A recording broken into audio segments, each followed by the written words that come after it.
now, not ever. Somewhere, right now, there is someone embracing the colours and the meaning of the pride flag with happiness and joy. However, for others, the fight for inclusion, respect and acceptance still has a long way to go. As a charity, Report Out are committed to ensuring that the voices of sexual and gender minorities are given the opportunity to be lifted up and recognised so that no one is left behind. We are not alone. Together we are strong. The flag in the map sees Report Out enter into a partnership with the Gilbert Baker Foundation. Charley Beale, president of the Gilbert Baker Foundation, tells us more about the life of Gilbert Baker. We are an all-volunteer organization dedicated to preserving and promoting the legacy of Gilbert Baker, a radical queer activist who created the LGBTQ+ rainbow flag in San Francisco in 1978.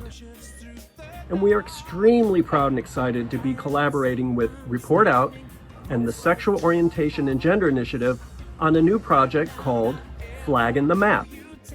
On this project, we will be featuring photographs and stories from people around the globe, showing how they use the rainbow flag to help promote hope and liberation for our diverse community. Hi everybody, and welcome to our little online live launch of Flag in the Map. My name is Drew Dalton and I am the chair of Report Out. And I just want to, first of all, by telling you a little bit about who we are before I introduce you to our wonderful guests here that you see on screen. So first of all, Report Out are a global human rights organization for sexual and gender minorities. We work to research, document human rights abuses against SOGI-esque or sexual gender minorities worldwide in every single nation state. But we also educate the public as regards to what's happening around the world. And we work in partnership with people on the ground in different nation states to get the information out there. I want to say a huge warm welcome to our absolutely amazing panel today, where we have Charley and Monica and Aaron. And I'm going to hand over to Charley first, who's going to tell us just a little bit about the Gilbert Baker Foundation and what they do, before we then move to Monica and Aaron. Charley. Hi, my name is Charley Beale. I'm the president of the Gilbert Baker Foundation, and welcome this wonderful morning, June 2nd. Today would have been Gilbert Baker's 71st birthday.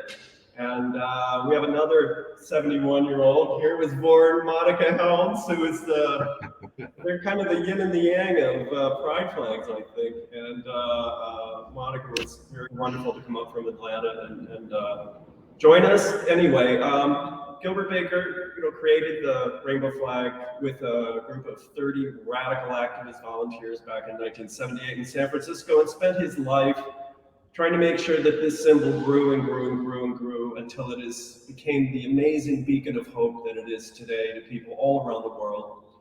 And last summer, I was very fortunate that our board member, Aaron Casserly Stewart, introduced me to Drew and Report Out.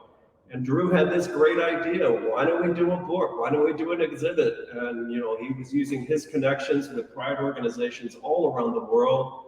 And we used our resources of about the rainbow flag and about its history to put together this exhibit that you see right here, and to put together this wonderful book that you can order online or come to our gallery tonight where we're premiering this exhibit.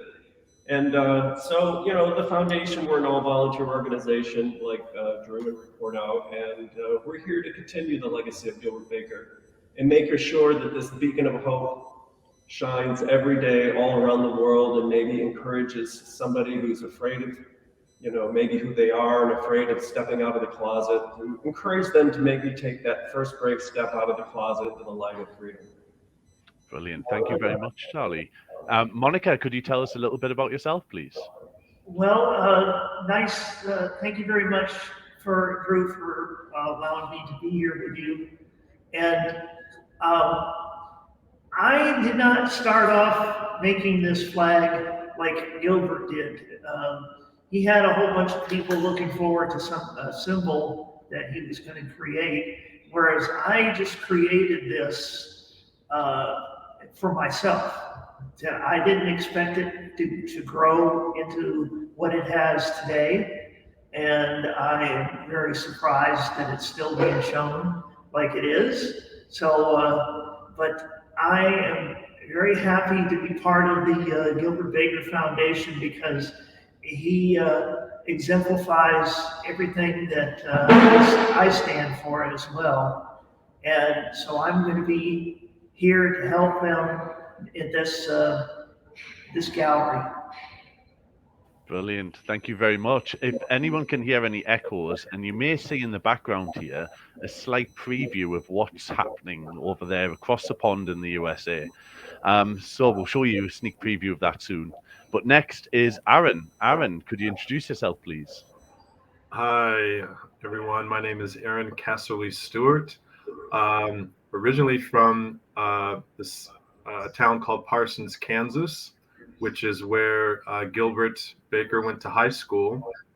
I live now in the UK. I've been here for about 5 years now.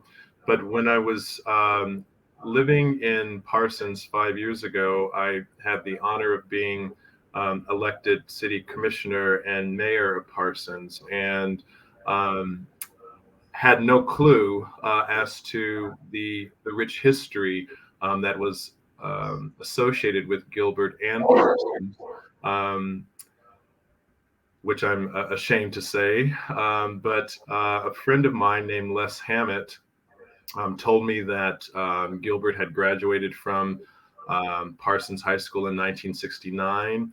I graduated in 1984, so he was a bit, before my time. But I thought that it was a shame that the town of Parsons, or the city, it's about 10,000 people that live there. I thought it was a shame that Gilbert's history and his legacy wasn't associated with Parsons. So at that particular time, because of my role as commissioner, I decided to honor Gilbert, and unfortunately that didn't happen because he passed away before that event occurred. But Charley, I was introduced to Charley through Les, and that process of creating the event for Gilbert and Parsons. And Charley asked me to be on the foundation, which I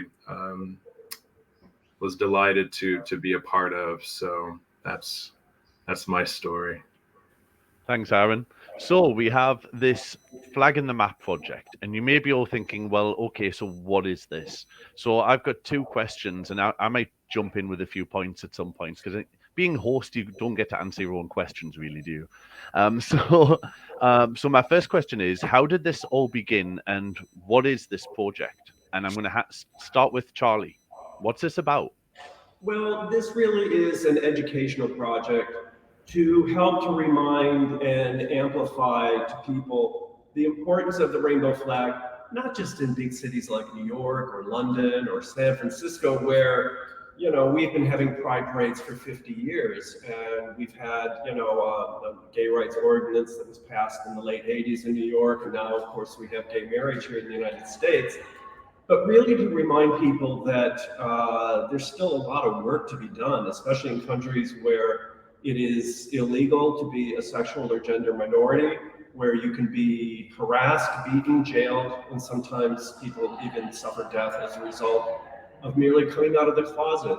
So we wanted to educate people about its global impact. And I think this project does it very much. We had well over 100 submissions and almost 200 different photos that people submitted. And of course, the wonderful stories they told. And we thought if we could collect these in one place and in a book, we could remind people that, the work is come a long way in some places, but there's so much work to be done. And that we who have been fortunate in places like New York or the United States, that it's our duty to reach back and help people that are less fortunate. And the way we figured we could do that is by merely telling their story. And the stories in this exhibit are sometimes joyful, sometimes harrowing. and sometimes heroic. And we're really proud of the project, and we hope that this exhibit, which will be a kind of a one-night pop-up here and in London as well at the end of the month, we hope that this exhibit can travel to other places. We're specifically making it very simple, very low tech. What you see here on the walls goes in 2 boxes, and if somebody wants to put this exhibit in their community center or another gallery in another town, they should just go to gilbertbaker.com or report out and reach out to us. And for the cost of shipping 2 boxes, it's not that much. We recorded a video yesterday that we'll put up on YouTube that tells you how to curate the show, how to mount it. And we've even made these files available online. We're working with a museum that Aaron arranged for us to meet up in Leeds. They may be printing this exhibit themselves. If it's that simple, we're ready to do it. We want to get this story out. We want to get these stories told. And we think Flag on the Map is the way to do it. So, Charlie, you talk about the exhibit there, and that there's going to be exhibits happening in London and New York and other places as well. But is there more to this project than just the exhibits? Could you tell us a little bit more for anybody here about what else is happening? Well, like I said, we've also produced a book that Drew has arranged to be on blurb.com, Flag on the Map. Please go there to get the book. We'll be selling the book here as well. It'll be available on the gilbertbaker.com website. And like I said, we just want to share these stories and get this project out to the people. We were also lucky enough to put 9 of these stories up on the fence at Stonewall Memorial Park just last Friday. So here at this pilgrimage spot that is people come from around the world to see the Stonewall, bar and the park there, they'll be able to read these stories as well. And I have to tell you, there was a news spot on KPIX TV in San Francisco last night telling the story of the rainbow flag. They tend to do a story of the rainbow flag every year in San Francisco. But they showed a little bit of Flag on the Map in the GLBT Museum. They've got a whole globe put on the wall, and these stories are spread around the globe. So we want to use this to tell these stories. We want to use this to fundraise so we can continue the work of the foundation. And we want to use it as a fundraiser as well, so that Report Out can continue their extremely important work on reporting about conditions around the world for LGBTQ plus people. Absolutely. And remember, every time you buy a copy of this book, donations go to both organizations. This is a time when, after COVID, a lot of LGBT plus organizations are struggling. And so all of your support is necessary and will help us. Okay, just taking another point here. This one's for you, Monica. When you designed the trans flag, did you? And you said earlier you never expected it to go beyond, but now it's truly global. What does that mean to you? Well, in 2013 is when I noticed that the colors in the flag were being used in other countries, and it just surprised the heck out of me.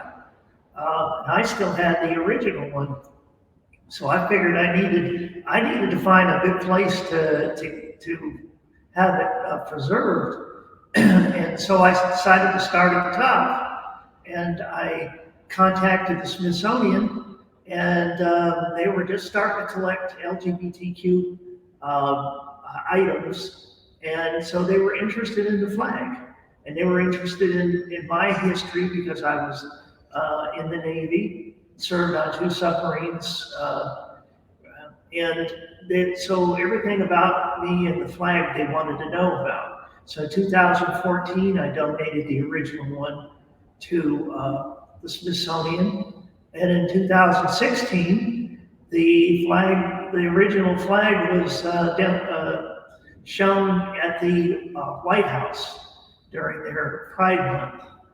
And so I was real happy about that. And so I just I still feel a little odd seeing it in different places, but I have one goal, and that one goal is to see it opened up in the International Space Station. That's where I want, and I want the rainbow flag to come along with it too. Yeah, and I got to tell you, both of them have been on the North Pole, Antarctica, every continent, right? Yes, every continent. Yeah, and That's superb. That's superb. It's absolutely so. Literally every part of the world, and then outside of it is the eventual plan. out into space, the next frontier for our rights. I love it. I love it. It's like a big queer agenda. It's awesome. Right. Brilliant. If the flags went up from the International Space Station, that would be a nice little dig to the Russians. Yeah.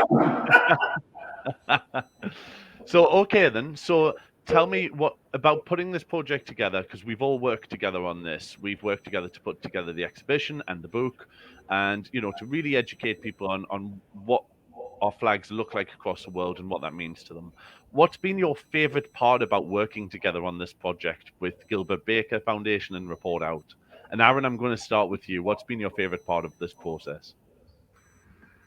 I think the favorite part for me has just been the willingness of both organizations to tell these stories. When we first started talking about this, one of the things that I mentioned to Charley was that a lot of times, particularly in the States, we get so focused on what I call first world gay problems that we forget about the rest of the world and what other LGBTQ individuals have to go through and experience, and they don't have the luxury of flying a flag in front of their house or on their flag post, or coming out, or going to a gay bar, or any of that.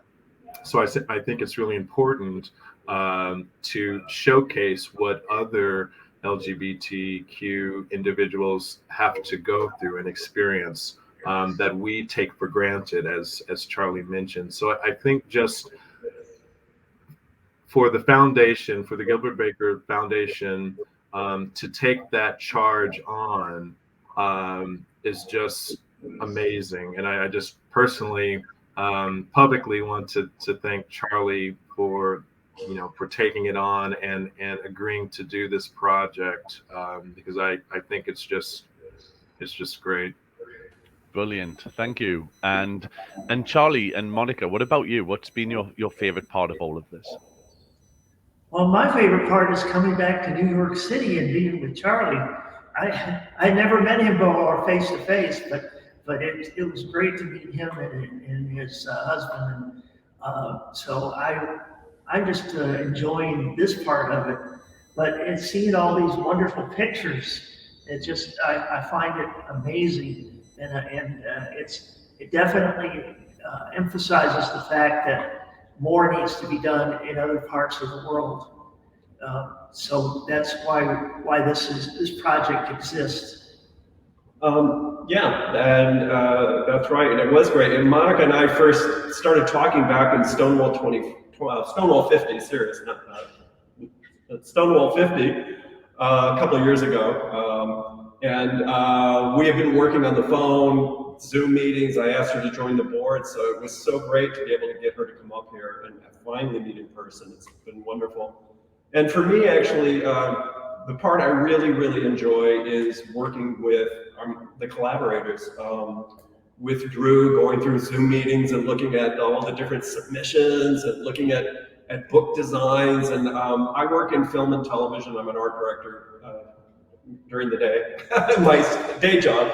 And, so I'm a community artist. I'm used to working with 10, 12 people at a time where everybody gets input. So to be able to work with Aaron and Drew over in England, to be working with Bill Berman and Kathy Marino-Thomas, who are the co-chairs here on this side of the Atlantic, and my wonderful husband, Vincent Gazzone. You got to step in here, say hello. Vincent here is a miracle with Photoshop, the things he did to some of these photos to help make them look great. My partner in life, but also my partner in everything with the foundation. He's been just great. And with Michael Jaslowski, our CFO, who's going to be here today handling a lot of the business end of it. And I have to mention Larry Burnett, our incredible chief digital officer, who not only does our website, but he designed all these placards. And Tom Gleason is an amazing exhibit designer that came in and drew all this up. We're going to be doing it again in London, June 24th. So, with Drew and his team and Mark and Katrina and Bashar and everybody there, that's what I like. I like working with a team of people. I was never meant to sit alone in a room by myself and write or just, do things in a solitary way. I like working with people. So this project has been, a really, really great way of me just enjoying, the art of it. My favorite bit, and I've got to come in here as well. I've loved working with everybody, and I know we've seen each other through Teams and Zoom boxes throughout the course of this project, but I hope one day we're going to meet. Well, we will be meeting very soon face to face, which is going to be amazing. But my favorite bit has been the collaboration and the truly global stretch of the project as well, because we had submissions from China, Japan, to Kenya, to Cameroon. We had submissions coming from all over the place, which you can see on screen. Some of the examples that came to us with the stories from places like Brazil, and everyone told their story to go with the pride flag, what it means to them, what this actually, how they felt about the pride flag, and the hope that it gives them for many people as well. And there's an important banner, isn't it, to come under. So we had all these submissions come in, and as Charley did earlier, we had over, I believe, over 100 submissions, I'm right in saying, and about 200 or so different photographs in total. And the hardest bit was which ones go in the book, which ones go on the website, which ones, because we don't want to leave anyone out. But we had to, just because, the book will end up being an encyclopedia. So we managed to get it down, didn't we, to about, how many in total was it? About 50, I believe. And by heck, that was a difficult job in itself.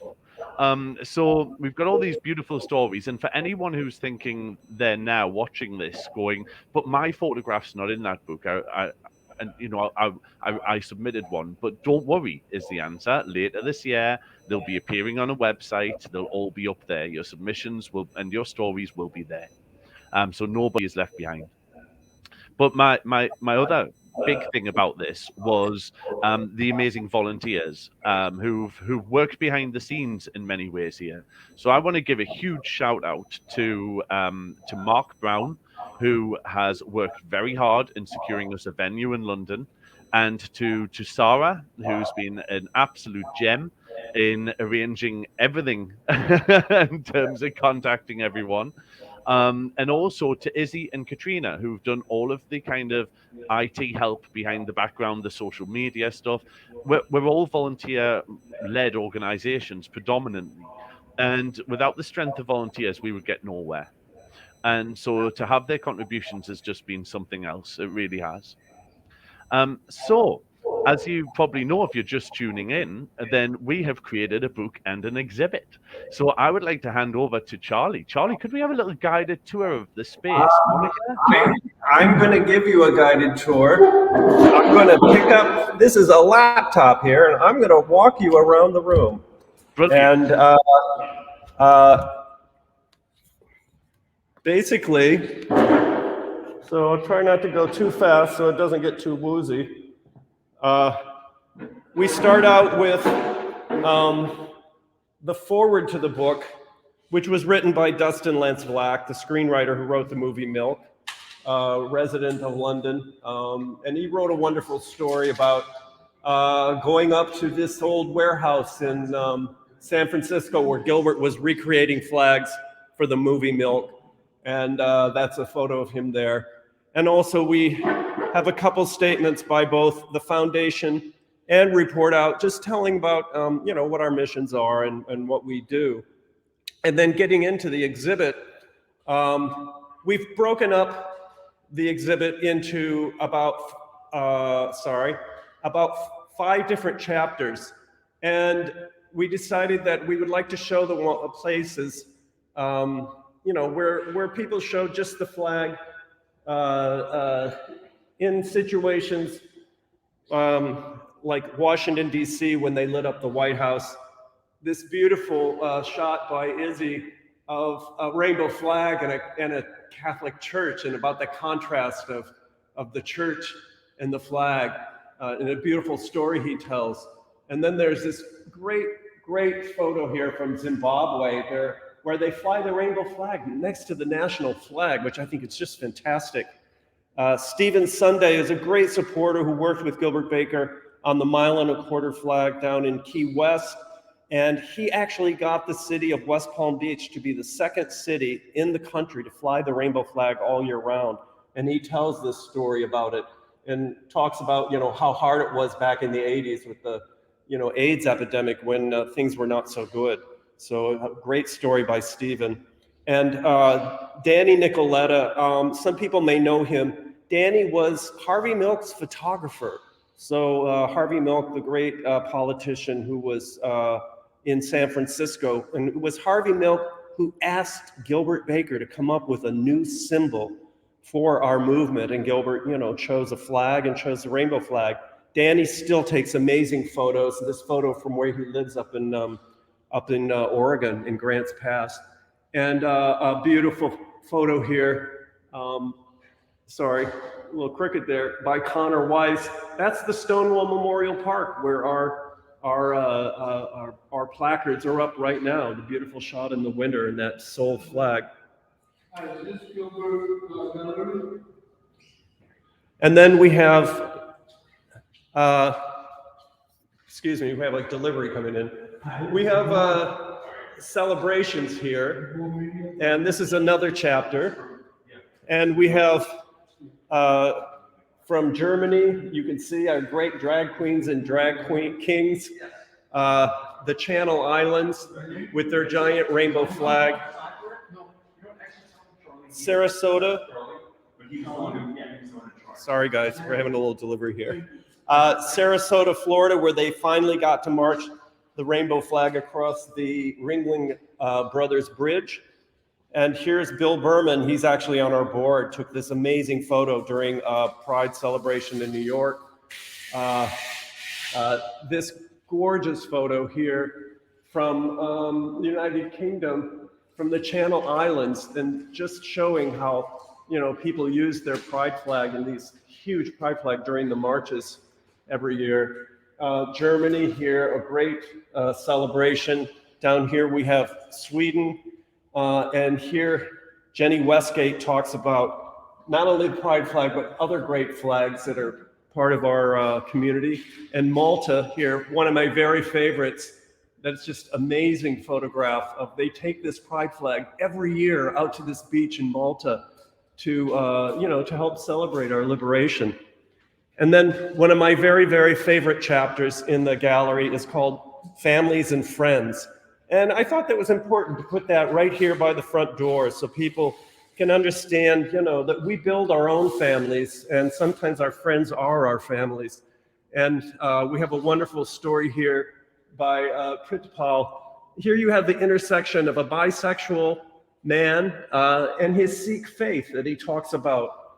And down here we have the wonderful Rangers over at the Stonewall Memorial Park, and they submitted their story as well. This is a fantastic story here. Roy Tan talks about how you cannot have a pride parade in Indonesia, but he managed to sneak a rainbow flag into a straight parade celebration down there. I think it's great. This is also one of my favorites here. And it's actually, what you're seeing there is the bisexual flag created by Michael Page in 1998. By the way, it was a year later that Michael Page and Monica Helms were talking, and he kind of said, this is how you make a flag. So there's a wonderful connection between Michael, who created the bi flag, and we wanted to honor that as well. Another story about families, and this story Adam Kelly tells about acceptance and about how hard it was for him and his family. And Grace Edwards Akuma, I'm sorry, she says, I'm a woman who loves a fellow woman. And I just love this photo, that smile, the pride that's on their faces. And then you get very sad stories like this one from Uganda, a friend who took a picture with a pride flag, and the next day her friend died in an auto accident. So sometimes the stories are celebrations, and sometimes they're there to create memories for people we've lost. And then our own Thushara wrote this beautiful essay about the rainbow flag that you can read in the book. It's pretty terrific. And then we have a big section here on activism. And this is some of our favorite pieces.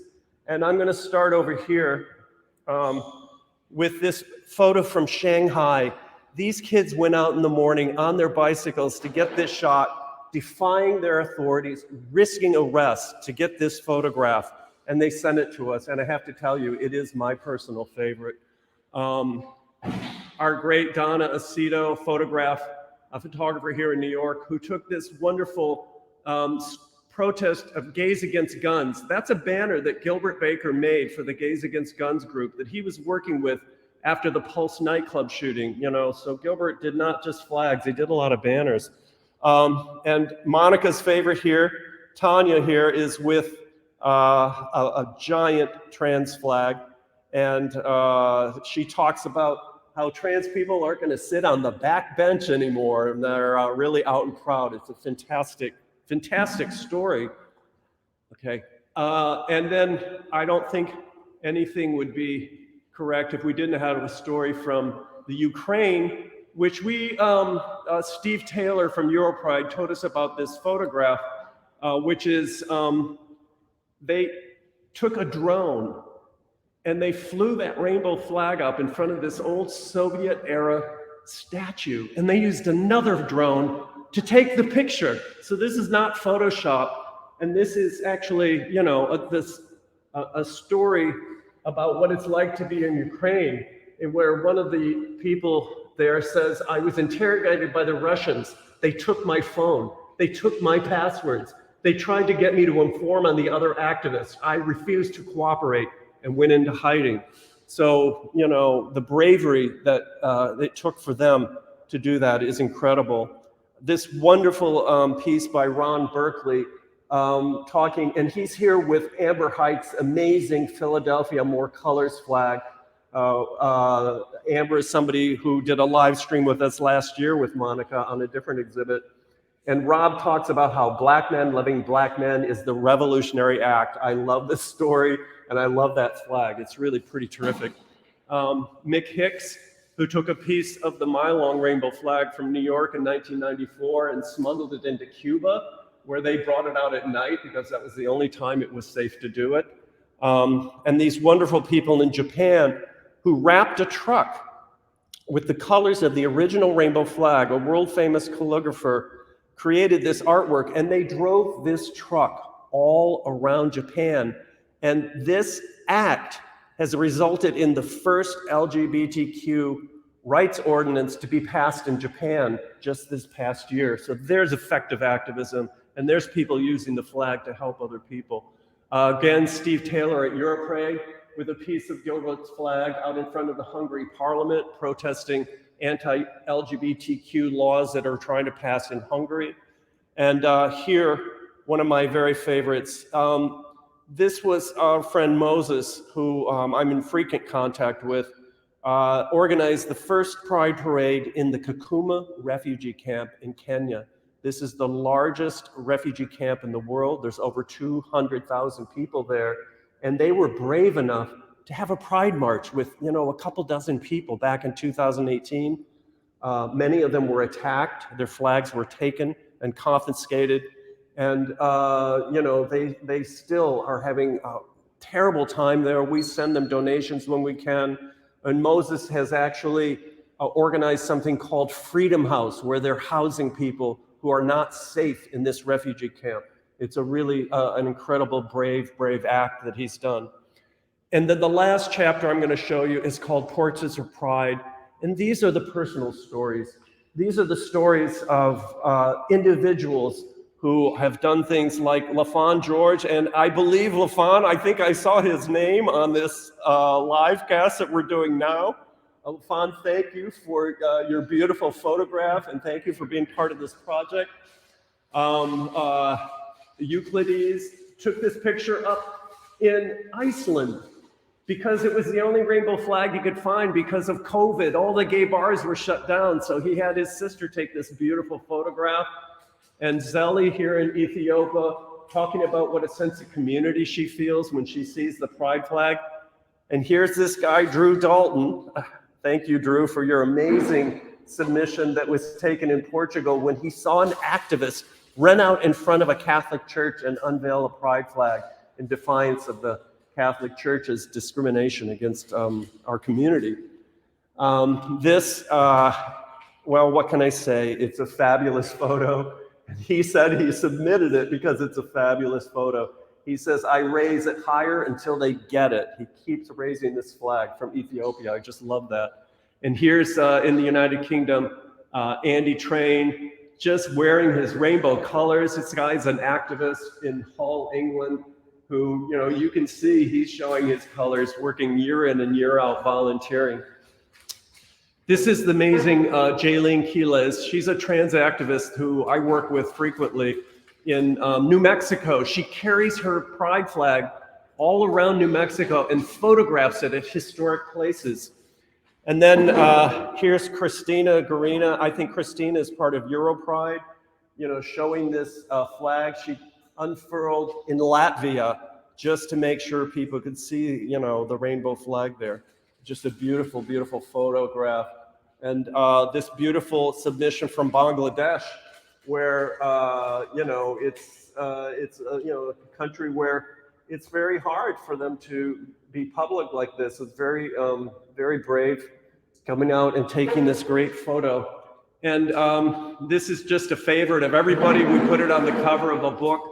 This is Kadzai in Zimbabwe, and I love, I'm gonna read this. She said, this picture is evidence of my existence as a non-binary person in a country that does not recognize my rights and in a culture that seeks to erase me.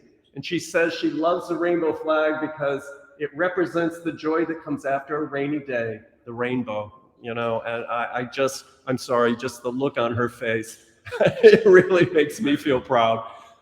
Here, Victoria in Nigeria, talking about the flag signifies love, it's my religion. And Igor in Brazil, who managed to get these steps painted in rainbow colors. It's just fantastic. And the wonderful Ketut in Indonesia, I don't know about you, but the joy on his face when he threw this flag up in the air, and he said, I just realized that I'm pansexual. I don't know if he realized it just that moment, but this is a really joyous flag in a country, again, Indonesia, where, you know, he could get in trouble for having that flag. And then finally here, Amar in Zimbabwe, you know, colors woven together can represent love regardless of anyone's standing, race, creed, or whatever. The flag is a testament that love always wins. So that's our exhibit, folks. I hope you can see it here. I hope you can see it in London, and I hope you can get the book to help us share this story. Brilliant. Labor of love, and I can't tell you how wonderful it is to work on. That was absolutely amazing, Charlie. I feel like I know we've got the London exhibit to come, but I feel like I've just visited it. That was brilliant. Thank you for doing that. So for the last part of our live session is to go through some people's in particular their favorite pictures that were chosen for the book. Remember, if your picture is not up there, do not worry, it's going to go on the website. You will be represented. So let's start off with the Shanghai Pride in China. Whose favorite one was this one? That's my favorite. Like I said, I don't want to repeat myself, but just the fact that these kids, and they're so young, and that they went out in the morning so early to get this picture, risking arrest. There's just something about this photo. It's just so hopeful and forward moving in a country, China, where, you know, they really have so much work to be done. Absolutely brilliant. Okay, what's our next one? Aha, Tanya Stevenson's. Monica, this was yours. Why do you like this one, or is it self-explanatory? Well, she represents Trans Lives Matter in the UK. And I'm just very proud to In fact, I probably have her on my friends on Facebook, if I'm not mistaken. So yeah, I'm very happy to see her up there, showing her colors as well. It doesn't mean that she's not part of the rainbow, which I kind of gave an analogy that people like to use. People were always after I created my flag, and a couple others were created, and people were asking, so why do we need a second flag, another flag? And I said, well, the rainbow flag is like the American flag. It covers everybody. But the individual flags, like my trans flag and bisexual flag, they're like the state flags. So every state has its own flag, but then they're also under the American flag. Well, same with this. Every individual, every sexual minority and gender minority has their own flag, but they're all under the rainbow flag. And that's why I like being part of this organization. That's a beautiful explanation, Monica. I love that. And I think for that one as well, that's one of the largest pride flags that's ever been shown as well. It's physically huge. It's absolutely brilliant. I love it. It's not the biggest. Not the bit. Oh, okay. Wow. Cool. Santa Monica, California, I think has the largest. Nice. We should be having some competitions here. Who can make the biggest flag? Okay, brilliant. Who's next? Aaron, this one's yours. Why did you choose this one as your favorite?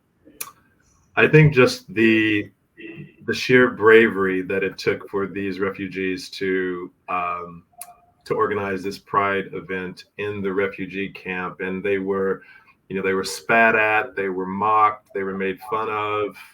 As Charley mentioned earlier, the flags were confiscated, and for them to stand proudly as members of the LGBTQ plus community in that particular situation, it's just a powerful image and powerful story to me. Absolutely. And especially given the fact that it's such an unsafe area to do it as well. And we've heard some of the stories that have come out the camp with what's happened to people as well. And some of them have been very grim stories. And to see a ray of hope come out, I think is really quite beautiful. Yeah, absolutely. Well, the next one and the final one, this was my choice. Now, I know that Grace may be watching this as we speak. Grace, there's a little story behind this about how I met Grace. Every year we do a campaigner training course for brand new campaigners, and we train up about 20 people from 20 different countries that report out on how to be a campaigner. And Grace joined us, filled full of life. And I can only describe Grace like wrapping yourself up in a blanket of joy. She really is. She's absolutely amazing. And she submitted instantly to this. And I just thought that joy just appears in her face, with who's on the left here, everyone. I think it shows left on your screen. But for me, this represents absolutely unadulterated pure love. Where when a couple are genuinely in love and look at each other with affection, and at the same time can feel the power of holding that pride flag behind them. And I just thought that this was beautiful. So that stands out as my personal favorite. But I have to add here, dear viewers, that this was not an easy choice to make for all of us.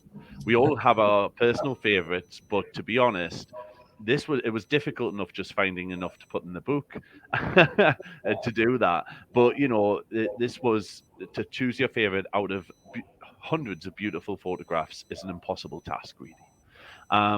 So we hope that this has given you a little bit of a taster of what's to come. We hope that you're going to go to New York and you're going to pop in and see the exhibit. You need to get a ticket. And we hope that you're going to come to our event launch in London as well. And tickets are selling very, very quickly. So do get one now. They're free.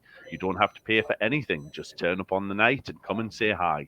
And there'll even be some live music and canapes. And who likes, everyone likes free food. So why not come along?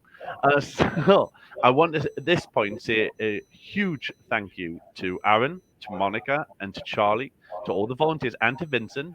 Thank you very much for all your help. And so I want to say a huge thanks to everybody who's been involved in this. We're excited about the launch, and we hope to see you there. So thanks everyone for coming. Have a great day, a great evening, great morning, wherever you are, and I will see you all soon. Thank you. Thank you. Thank you.